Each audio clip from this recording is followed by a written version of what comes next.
Mesdames et messieurs, bonjour et bienvenue dans cette édition spéciale de votre émission À votre écoute.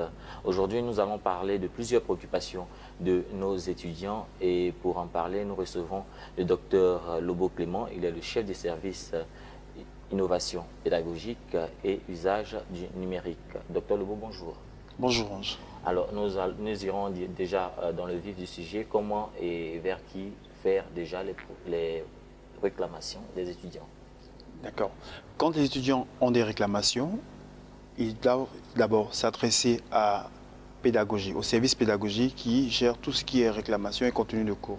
C'est à cette adresse-là que les étudiants sont appelés, sont invités à soumettre tout ce qui est préoccupation de notes, de cours, tout souci qu'ils rencontrent dans leur contenu pédagogique.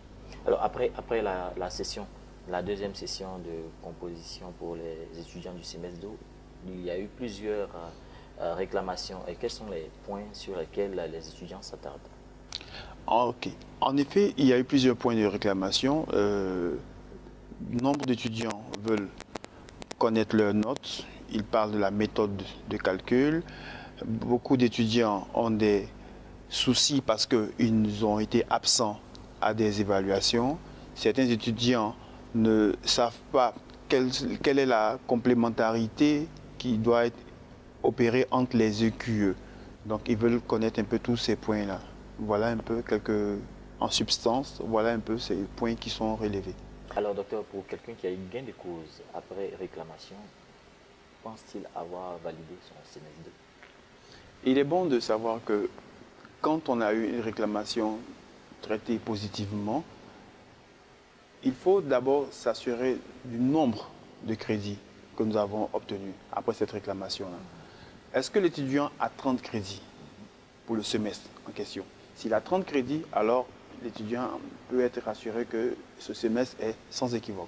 Quand l'étudiant n'a pas 30 crédits, il faut qu'il puisse comprendre que le conseil pédagogique de l'université virtuelle permet que 80% des crédits obtenus puissent permettre à l'étudiant d'être dérogé, c'est-à-dire de passer au semestre suivant en ayant des crédits à rattraper l'année d'après.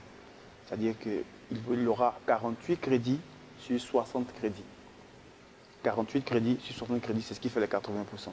Donc, un étudiant qui a 48 crédits sur 60 crédits, il est sûr qu'il peut passer au semestre 3 sans souci. Mais quand les étudiants du semestre 1 devront composer, ou du semestre 2 devront composer, il faudra qu'ils viennent composer dans les matières où il n'a pas obtenu 10 de moyenne.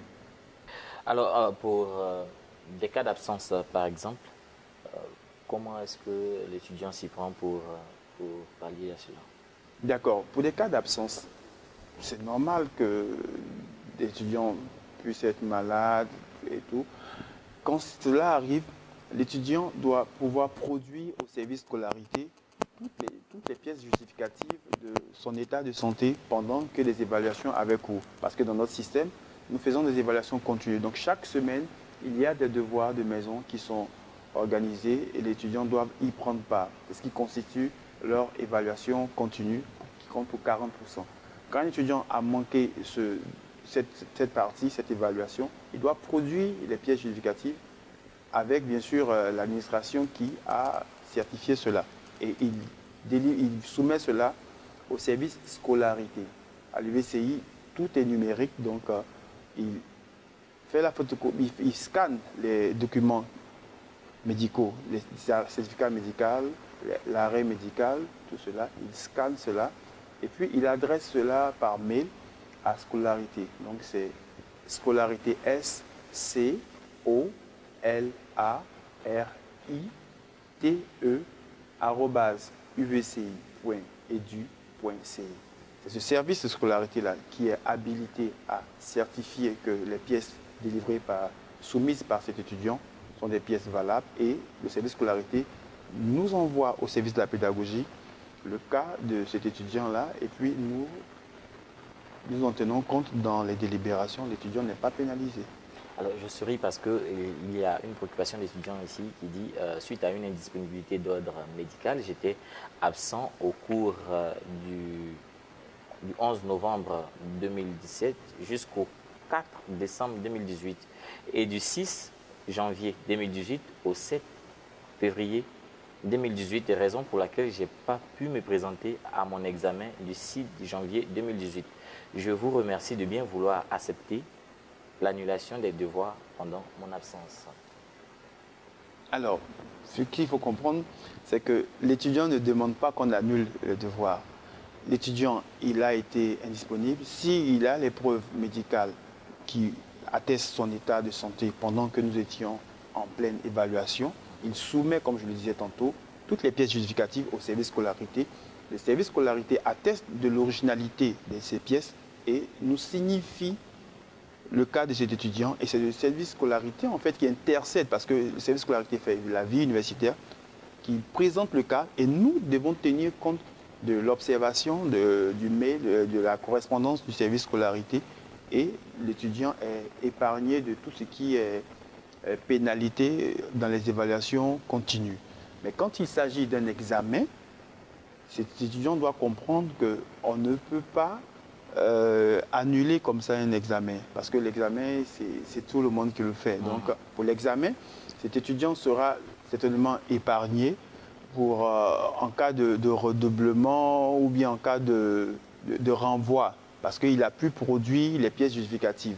Donc, s'il y a une pénalité au niveau de la scolarité, c'est à ce niveau qu'il sera épargné, mais il viendra, comme la session le permet, en session de rattrapage pour venir composer comme tous les autres. La session de rattrapage est faite à cet effet-là. La session de rattrapage est faite à cet effet et les étudiants doivent-ils produire ces documents avant, je vais dire, la délibération, ou après la délibération, ils peuvent toujours produire ce type de documents?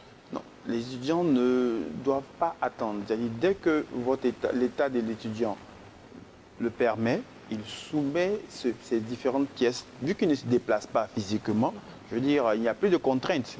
Il peut être convalescent et ne pas vouloir, peut-être ne pas pouvoir se déplacer. Donc ce qu'il fait, il voit un de ses proches qui va scanner ces documents et puis, à travers lui son mail, il adresse cela au service de la scolarité. Donc je dis, la contrainte du déplacement physique pour l'étudiant est vraiment allégée grâce au service du numérique au système du numérique dans lequel nous sommes. Eh bien, nous allons allègrement vers le semestre 3. Docteur Lobo, quelles sont les conditions d'admission au semestre 3? Ok, pour les conditions d'admission, je le disais tantôt, il faut 60 crédits, parce que nous venons de passer 2 semestres. Le semestre 1, il fallait 30 crédits. Le semestre 2, il fallait aussi 30 crédits. Donc, un étudiant qui a obtenu, au cours de toutes les évaluations faites à l'UECI, qui a obtenu ses 60 crédits sur 60, il est sûr qu'il passe au semestre 3 avec zéro quiétude, zéro inquiétude. Mais un étudiant qui a obtenu son semestre 1 avec des crédits en moins, c'est-à-dire, je prends le cas où il a obtenu peut-être 24 crédits, et le semestre 2 où il a obtenu 24 crédits encore, ça fait 24 plus 24, donc 48 crédits. Ces 48 crédits constituent 80% de tout le total des crédits.